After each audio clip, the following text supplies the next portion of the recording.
Okay, hi Aloki, good evening. Good evening, sir. My name is Danpur and I am associated with EduShastra for last 10 years and mentoring and educating the student for the different and various competitive examinations.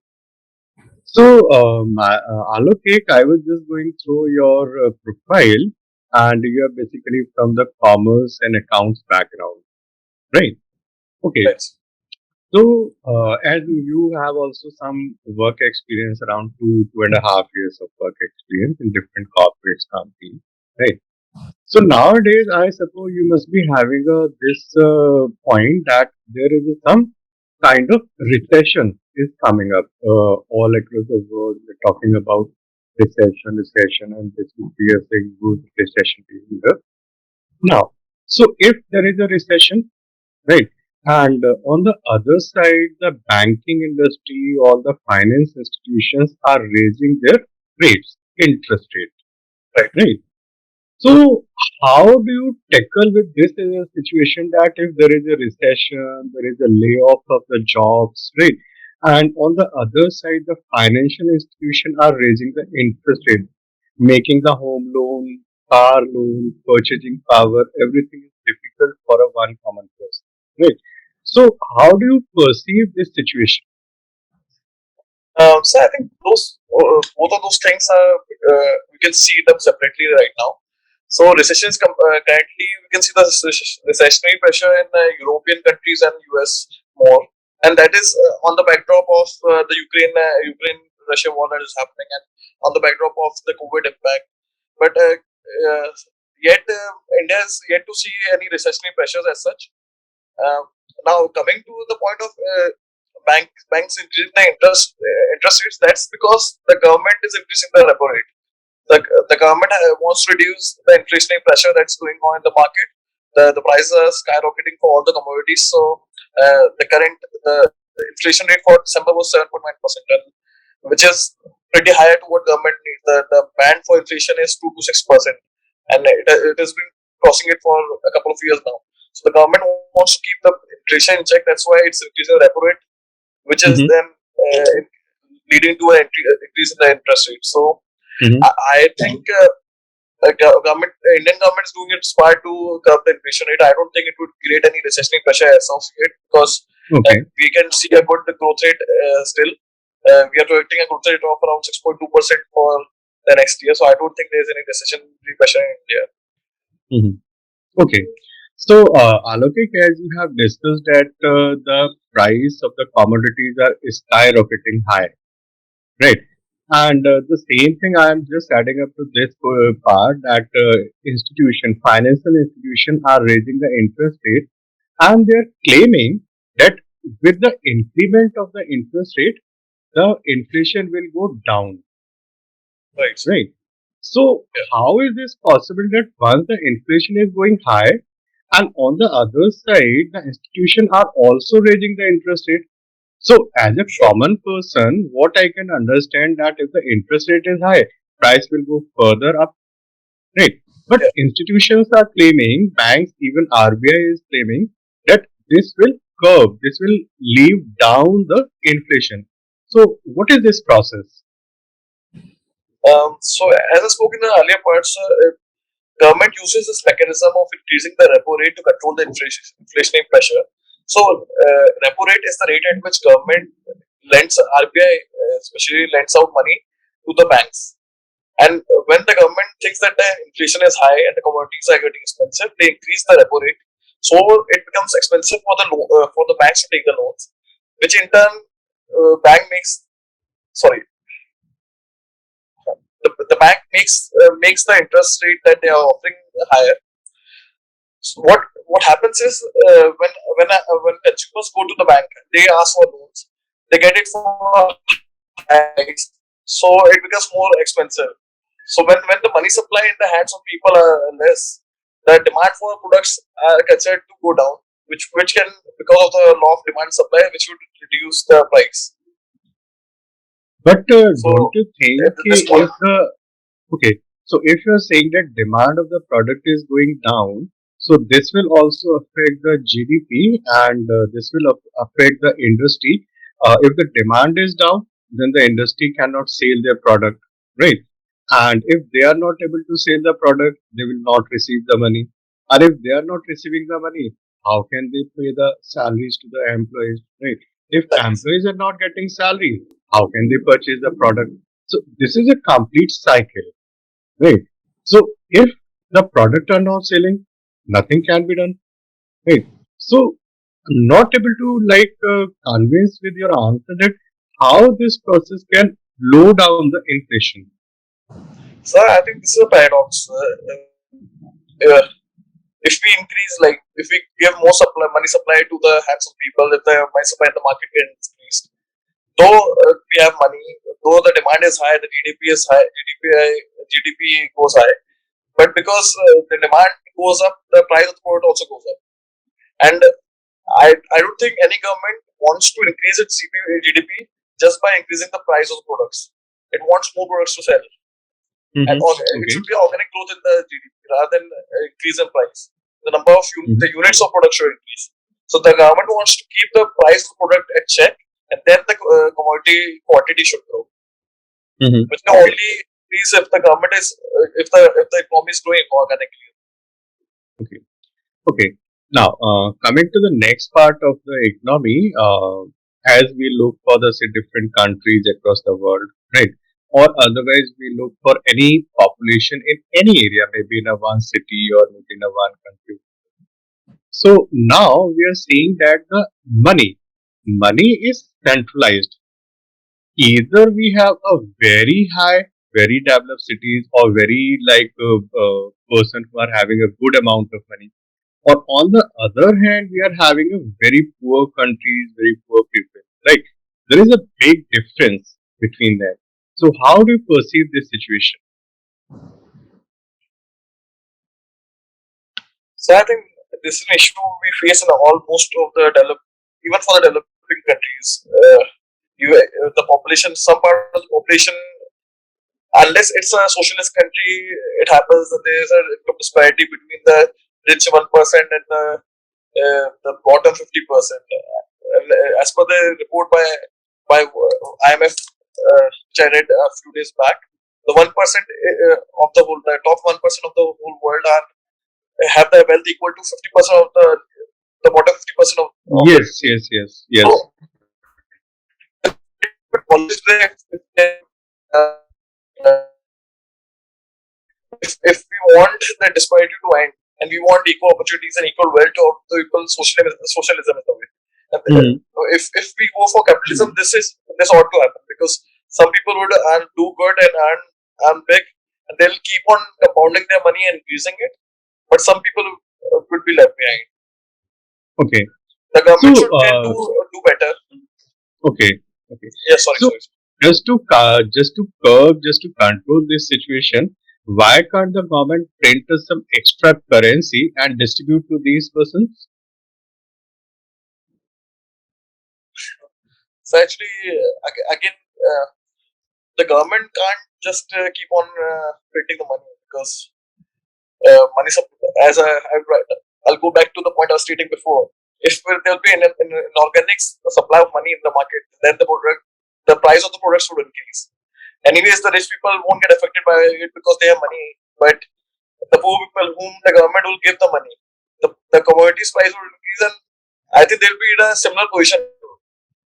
What the government can do is maybe offer them better, they can try to reduce the unemployment rate so the people don't get to the stage of poverty, and give provide proper maybe nourishment to children so they can grow up and do well in different spheres of life, like sports uh, or different any type of manual activities. I don't think printing a currency would do anything. Okay. So finally, Alokik, any 2 points which you can suggest for the Madam Sita Raman, and he just very shortly presenting the budget for this year, right? So any 2 points which you're suggesting to Ma'am Sita Raman that she should include, and this will have a good impact over the overall society of India. Um, so one thing is, I think the salaried people get bullied out because of the tax structure. most of like uh, uh, businesses get their deductions. Businesses uh, somehow find a way to pay less taxes. Agriculture is anyways not considered income expecting. It's not considered for income tax. It's just mostly the salaried class who gets affected because of the income tax. I think the bottom slab, the 2.5 slab, could be increased. As of my point, Okay. there is one point, and I would, apart from the bottom slab, I think the ATC deductions and the other deductions also can be increased. The limit for those deductions. Mm-hmm. Second point would be, as I've heard from the industry, that the TDS inclusions that have been brought in the last 5 years has become very cumbersome. There have been a lot of provisions that have been added. So I think if they can, change the process a bit, I think it will be very efficient for the business as such. Okay. Okay. Right. So thank you, Alokik. Thank you. And we will say yes, please take over. Alokik, what I would like is just in just 2 to 3 sentences, just put your profile forward. What is the profile of yours? So currently I'm working with sitting in the financial planning and assistance department. I'm an assistant manager there. I had a team of 8 people. So I work with the CFO office with CFO Mark Mason. He sits in New York. So we help him with all whatever analysis he requires. He has a team in New York, and we have they are our counterparts. So whatever analysis or data he requires for his day-to-day working, or maybe for presentation to big meetings like the Davos meetings that just happened. So he comes back to us and asks for that information. We provide that information. So how do you define perfection? Let's say, when exactly we can call Alokik a perfect person? How do you define perfection? So I don't think perfection there is anything as such as perfection, because you can't get perfect about anything. But I believe in gradual increase in my efficiency and my performance. Um, I strive to increase my performance every day, and whenever I start a new thing, I plan it very properly, and I try to achieve those plans. And maybe if I'm doing it again, I try to improve my performance or my efficiency. That's kind of what perfection is for me. I don't think there can be an absolute perfection in anything by anyone. So basically, the point you're raising is perfection is striving. Yeah, exactly. Anyone who is striving can be called a perfect person. That's your definition of a perfection. Am I correct? Yes, sir. Okay. Acha, okay. How do you? What exactly you bring to the table? Exactly. Let's say if you're talking about any business school, what exactly you bring to the table? How you basically contribute to the batch? Let's say if any business school is selecting you. So, sir, as I told you about my profile, like I'm a chartered accountant. For 3 years, I've done statutory audit, internal audit, concurrent audits. Then I worked with forensic investigation for 1.5 years. Then I with KPMG, and then I shifted to City in the financial planning analysis department. So I think I carry a wide area of knowledge on all these fields. And I think if I'll go to any of the B schools, I think the peers would have a lot of learnings to give to the peers. Like whenever there'll be like group assignments or case studies, I'll help them out with the different variety of knowledge I have or different type of thoughts I have. Plus, one more thing which I have specifically is leadership skills. So I I think I have good leadership skills, and I've from school level I have strived to be a good leader. I was the head boy. I was the sports captain of the school. I was also the CA student committee member, and I've recently been promoted to manager at City at City just within one year of joining City. So I think I strive to be a good leader also. So I think I would help the class to perform better. Okay. Let's say in a case scenario, I am an underperformer in your team. Let's say I am your team, and I am an underperformer, and you want me to leave the job. You want me to move out of the job, or you are firing me in a way.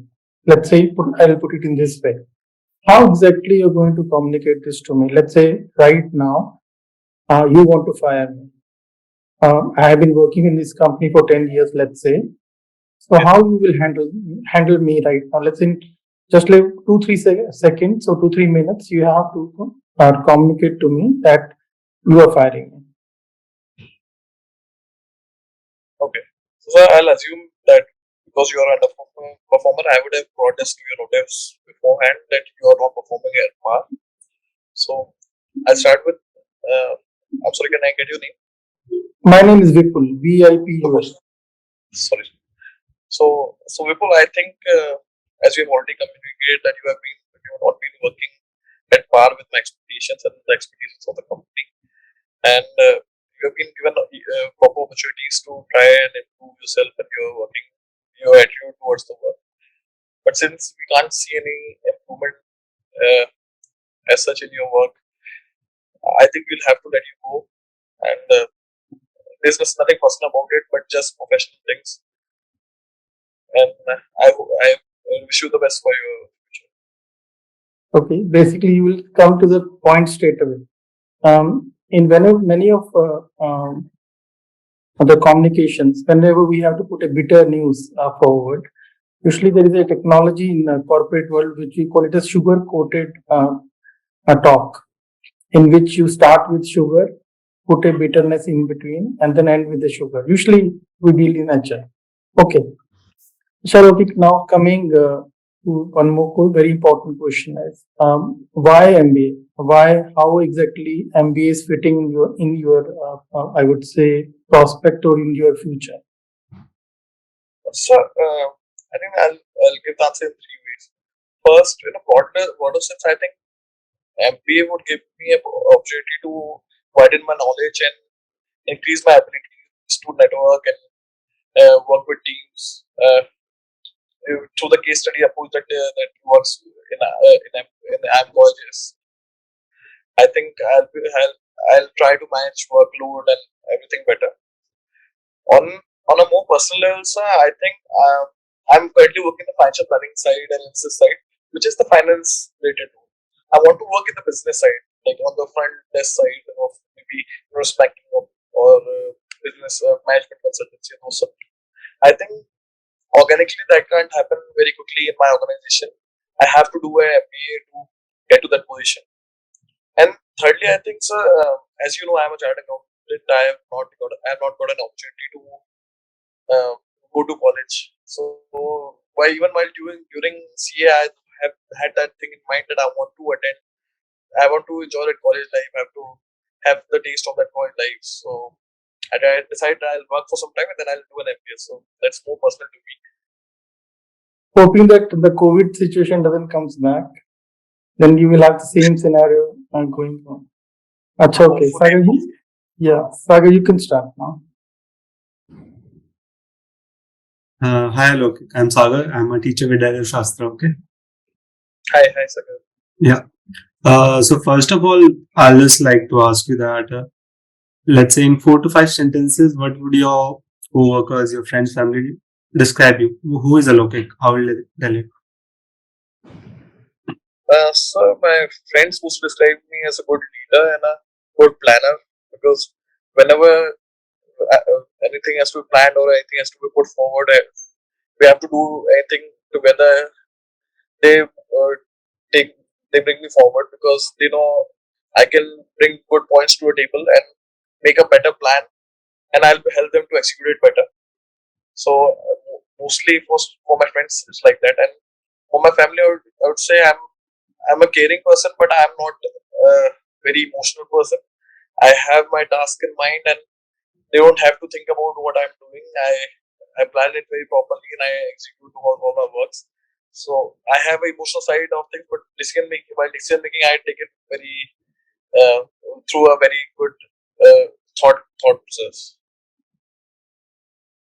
Okay, that's great. Moving forward, just tell me about any setback that you may have faced and what you have learned from it. So sir, CA has 3 levels. Like there's a CPT, then IPC and final. So IPCs there are two groups. So I gave both of the groups together in 2016, and I flunked in one paper that is called auditing. that is a theoretical paper, and that's considered one of the toughest papers in the IPC curriculum.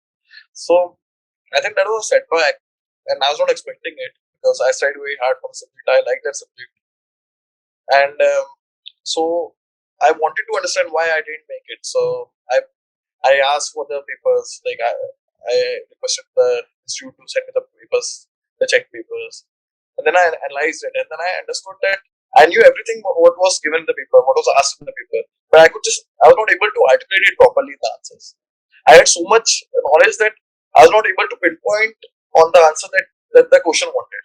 I was writing up and above and below the topic, but I was not pinpointing it. So in the next attempt that I gave for FPCC, I did a lot of question practices, and I used to specify my answers. Like if a question is asked, what best I can write in 3 sentences or 4 sentences. As if I was able to do it then properly, then I used to write the whole answer properly.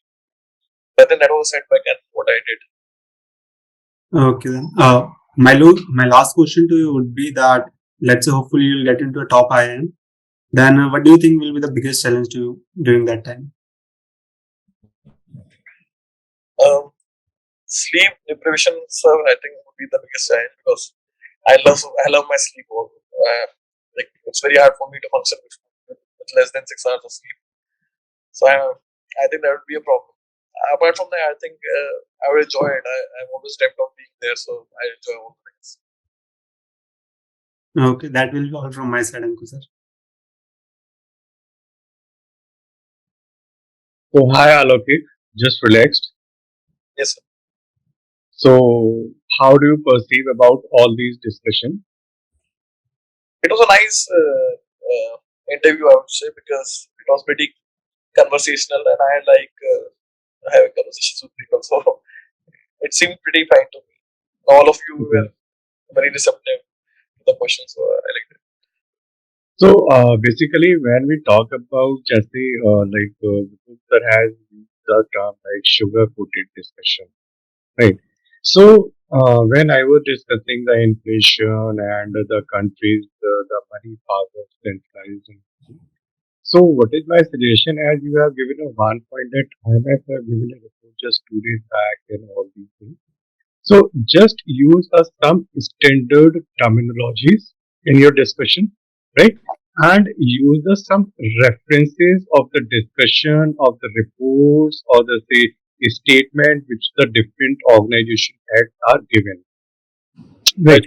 And if I talk about the thing that I was asking, that inflation is high and even the RBI is making the interest rate high, and then RBI and the government both are claiming that the inflation will go down.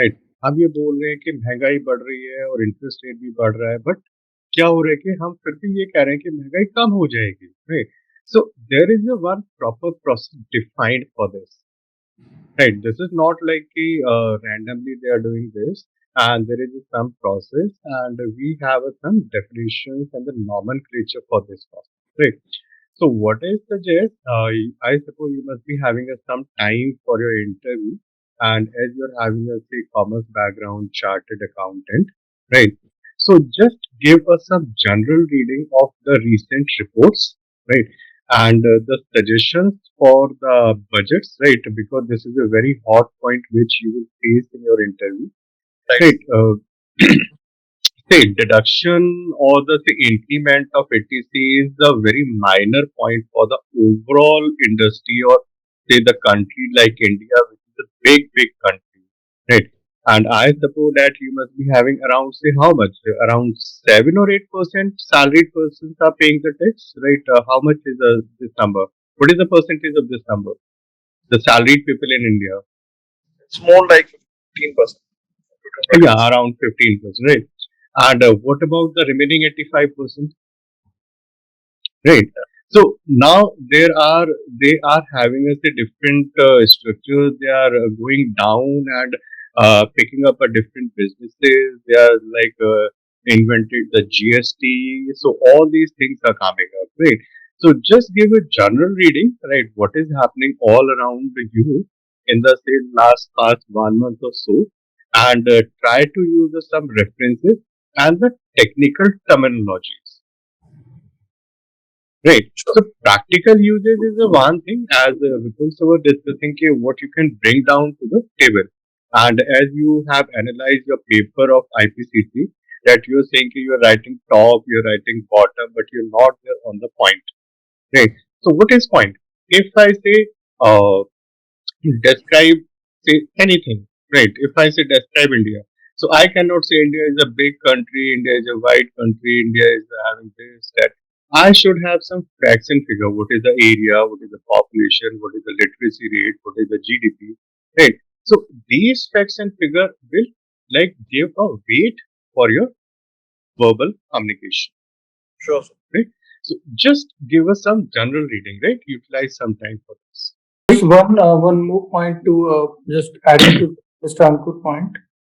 Alokik, what is the most of the times what exactly happens is 99% of the times people are not very much aware of why they are going for MBA, what exactly they are bringing to the table. How you most of the times how we look into the candidate is if a person is answering very generalized way, just like he's not very specific in his answer, then basically he doesn't know the answer.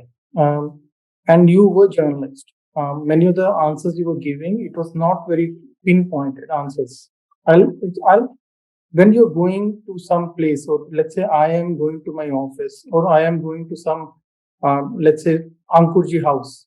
I have a very specific point. I am going to Ankur to bring my book or blah blah blah. But in your case, what exactly the answer was coming was that I'm looking for management side. I am going there for understanding the management or the leadership points. When you talk, you are leading a team. When you say you are a leader, when you say all these points, you are actually demeaning your answer of why MBA. If you are fluent in everything, if and then there is no point of you going for an MBA. If you are going for an MBA, you should have a very specific answer, not like I am going for management skills. Which management skills we are talking about? Your answer lacked that, I would say, is specific points. I have this past. In these past, I have learned these are my weaknesses. Your past, your future goals will give the answers of your present why. And if a candidate is answering that question in a very generalized way, then that person doesn't know the answer. And 99.9% of the people are getting rejected in any business school. And the reason comes only one. They are not aware of why they are going for an MBA. And that's the basic thing. Leave aside the CA part, or even you are an IS officer, whatever the reasons might be. But how exactly a person will look in any interview if he is not aware why he is doing it? So that was the point. Even when we do these interviews, we usually look at the people who are answering these questions in a very specific way. I lack these skill sets. Your business school is known for giving these skill sets. And now question is why I am asking for these skill sets. And that relates to your future. And obviously, if you are fluent in everything, then there is no reason for you to go for an MBA. And MBA doesn't teach us you business. MBA doesn't even teach us you entrepreneurship. What exactly MBA gives is a knowledge part. Which knowledge you are going for? Still, that answer was most of the answers are very generalized. I'll give the same, I'll just in one of the last interview, even I said to the candidate the same thing, I'll say the same thing to you. If you are in a train, you have a specific destination, specific answer. You cannot answer, I am going for my good future. This is not the answer a train ticket you should be having. You should, if you are sitting in a train or a bus, you should have a specific answer. I'm going to Kanpur, Nagpur, whatever. That lacked. So, in our understanding, I'll say this. When I'll put a report of this candidate of yours, I'll say he doesn't know why he's going for an MBA. This is my report for you. And if you're leading a team, how exactly to communicate with the team about anything comes as a very big point. If you're आप अगर Flatley किसी को बोल रहे हैं, एकदम बोल रहे हैं कि आप you are fired, you are lacking in very basic leadership skills. Okay, चलिए ठीक है लोग, आप इस पे वर्क करिए. I need आप try to have a specific answers, and it should be skill based or talent or knowledge based, rather than saying I'm going to learn management. So this is all about, and just have a say reading, and we are wishing you a very best of luck for your success, and wishing you a very best of luck for your future career. Sure, sir. Thank you so much. Right? Thank you. Take care. Take care. Also, just one question I want to Yes. ask. Was the language proper? Did you think that there's a need to? Yes, language was proper. There is no like problem with the language. But when I was discussing an initial question that inflation and all those things, so there was just some pauses. There was just some fumbling was there, right? Because I suppose you must have also noticed for you that there is some fumbling. You have looked this or that side, right? Just to have a thing, some answer. So this is the thing like which I am suggesting that just give us some general reading, because this is a very high time for the budget, and I suppose this the economic survey is also coming up, right? So this is a big time for the economic survey for whatever this, right? And we have celebrated the Republic Day today, and we have analyzed, and we are also celebrating the Azadi Ka Amrit Mahotsav, and the financials and GDP and all these things are very important part of this Azadi Ka Amrit.